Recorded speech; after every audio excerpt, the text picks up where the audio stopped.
आज का हमारा टॉपिक जो है वो मैंने ऊपर लिख दिया, ट्रिग्नोमेट्रिक रेशोस। आप जानते हैं कि हम एफएससी पार्ट वन का 9 चैप्टर पढ़ रहे हैं। तो इससे पहले हमने 9.1 एक्सरसाइज की है, तो अब 9.2 एक्सरसाइज से जाने से पहले ये टॉपिक जो बहुत इंपॉर्टेंट है ट्रिग्नोमेट्रिक रेशोस का, क्योंकि इससे पहले हम थीटा डिग्री या रेडियन में कन्वर्ट करना, उसको फाइंड करना, ये सब करते रहे। लेकिन आगे जो नेक्स्ट एक्सरसाइज है 9.2 एक्सरसाइज, उसमें ट्रिग्नोमेट्रिक रेशोज यूज़ होती हैं, तो इसलिए उनको पहले देख लेना सबसे ज़्यादा ज़रूरी है। तो आज का हमारा टॉपिक भी यही है। तो इस वीडियो को आप एंड तक देखें तो तभी आपको ट्रिग्नोमेट्रिक रेशो समझ आ जाएगी। अगर आपने बीच में इसको स्किप कर दिया तो फिर आपको कुछ समझ आएगा, कुछ नहीं आएगा, तो फिर आपको कन्फ्यूजन रहेगी। तो ट्रिग्नोमेट्रिक रेशो, सबसे पहली बात यह है कि ट्रिग्नोमेट्रिक रेशोज हमेशा 90 डिग्री एंगल के साथ साथ रहते हैं। यानी कि आपकी जो ट्राई एंगल है वो 90 डिग्री, जिसको हम राइट एंगल ट्राई एंगल बोलते हैं, उसके लिहाज से होगी। तो यहाँ पे हम राइट एंगल ट्राई एंगल बना लेते हैं।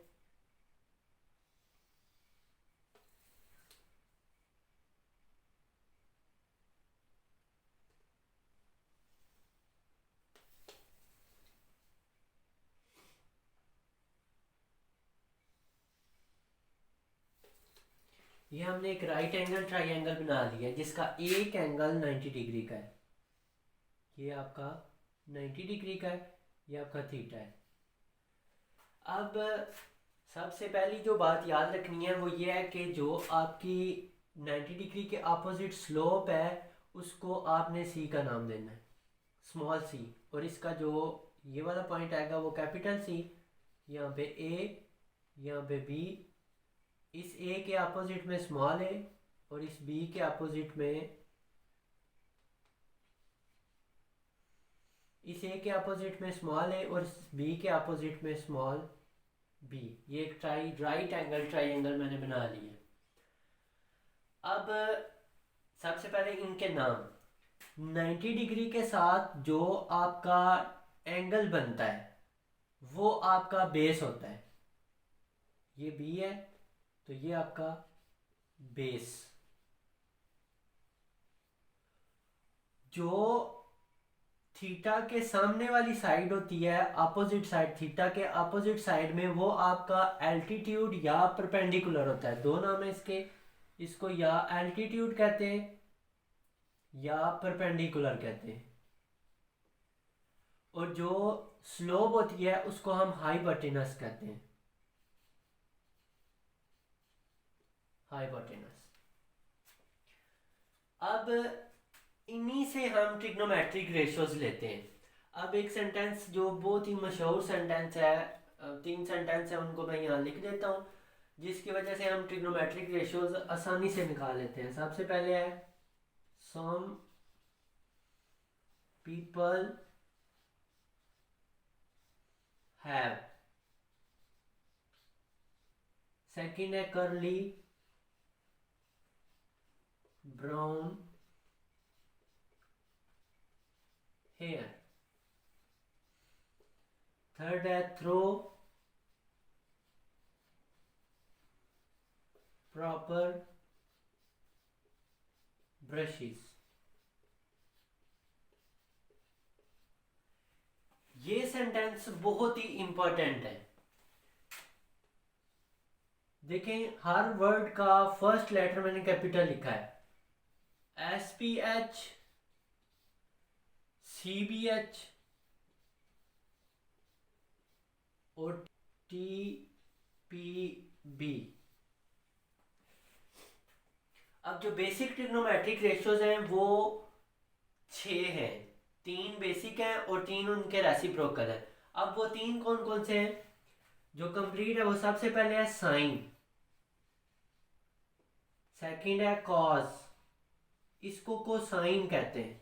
इसका एब्रीवेशन हम, ये साइन, इसका एब्रीवेशन SIN, कोसाइन का कॉज एब्रीवेशन आता है। और थर्ड है टेंजेंट, इसका एब्रीवेशन हम टेन लिखते हैं। अब इन्हीं के रेसिप्रोकल होते हैं। साइन का जो रेसिप्रोकल होगा वो कोसिकेंट, कॉस का जो रेसिप्रोकल होगा वो सीकेंट, और टेंजेंट का कोटेंजेंट।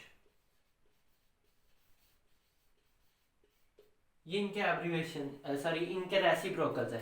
दैट मीन रेसिप्रोकल का मतलब 1/sin आपके पास कोसिकेंट, 1/cos सीकेंट, और 1/टेंजेंट कोटेंजेंट। ये आपके पास टोटल 1 2 3 4 5 और 6 आपके पास ट्रिग्नोमेट्रिक रेशोज आ गई। क्लियर बात। अब ये 6 ट्रिग्नोमेट्रिक, 3 जो है वो तीनों का ही आगे रेसिप्रोकल लें तो हमारे पास अगली 3 ट्रिग्नोमेट्रिक रेशोज आ जाती हैं। अब इनको डायग्राम के हवाले से देख लेते हैं। ये 6 की 6 मैं इधर लिख देता हूँ। साइन यहाँ पे थीटा के लिहाज से तो theta, cos theta, tan theta, cosecant theta,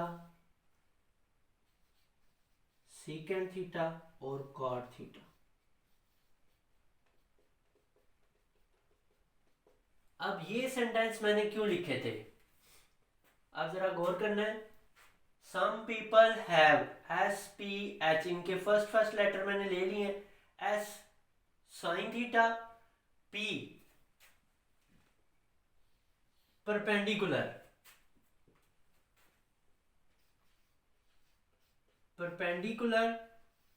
divide करना है एच, एच क्या है आपके पास, hypotenuse, H Y P.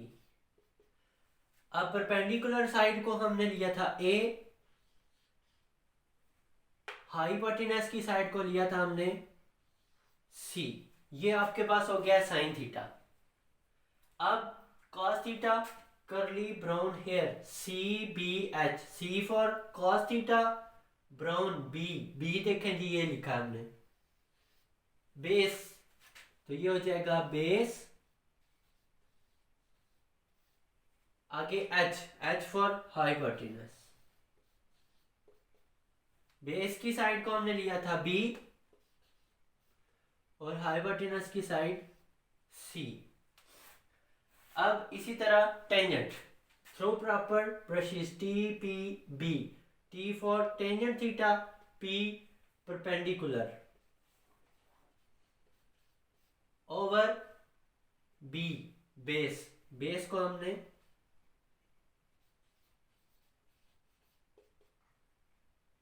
Perpendicular वाली साइड हमने ली थी ए और साथ बेस हमने लिया था बी। अब पहले मैंने बताया कि ये रेसिप्रोकल, साइन का रेसिप्रोकल कोसिकेंट, कॉस का रेसिप्रोकल सीकेंट और टेन का रेसिप्रोकल कोटेंजेंट है, कॉट है। तो रेसिप्रोकल है तो ये भी उलट हो जाएंगे। अगर साइन आपका परपेंडिकुलर और हाइपोटेनस है तो कोसिकेंट आपका हाइपोटेनस ओवर परपेंडिकुलर हो जाएगा। क्लियर बात। इसी तरह ए बाई सी है तो ये सी ओवर ए हो जाएगा। अब इसी तरह कॉस का reciprocal secant, cos base over hypotenuse है तो ये हाइपोटेनस ओवर बेस होंगे। हाइपोटेनस बी बाई सी है तो ये हो जाएगा सी ओवर बी। अब टेंजेंट आपके पास परपेंडिकुलर ओवर बेस है तो रेसिप्रोकल इसका उलट हो जाएगा, बेस ओवर परपेंडिकुलर। ए बाय बी है तो बी बाय ए हो जाएगा। ये आपके पास 6 के 6 ट्रिग्नोमेट्रिक रेशियोज हैं। एक और बात याद रखनी है कि ये हमेशा एप्लीकेबल होते हैं राइट एंगल ट्राइंगल में। जब आपके पास एक एंगल 90 डिग्री का हो, अगर एंगल में डिफरेंस आ गया कि जैसे यहाँ पे मैं कोई और ट्रायंगल बना लेता हूँ इस तरह की, कुछ इस तरह की, तो इस पे एप्लीकेबल नहीं होगा क्योंकि उसमें से हर का एंगल डिफरेंट हो गया। लेकिन हमें ट्रिग्नोमेट्रिक रेशियोज कि इस तरह परपेंडिकुलर हाइपोटेन्यूज ट्रिग्नोमेट्रिक रेशियोज इस प्रॉपर तरीके से लेने के लिए हमें 90 डिग्री एंगल की ज़रूरत है। ये थी आपकी ट्रिग्नोमेट्रिक रेशियोज। अब इनको ये आगे बहुत यूज़ होंगी क्योंकि आगे 9.2 एक्सरसाइज के तकरीबन मोस्टली क्वेश्चन आपके ट्रिग्नोमेट्रिक रेशियोज पे ही बेस करते हैं। तो ये सेंटेंस बहुत ज़रूरी है, ये तैयार हो जाए तो ट्रिग्नोमेट्रिक रेशियोज निकालना कोई मुश्किल नहीं है। तो आज के लिए वीडियो शॉर्ट है लेकिन ये बहुत ज़रूरी थी, इसलिए अलग से वीडियो ना इनके लिए लाजमी था। तो कल से हम इंशाल्लाह 9.2 एक्सरसाइज स्टार्ट करेंगे। अभी के लिए अल्लाह हाफिज़।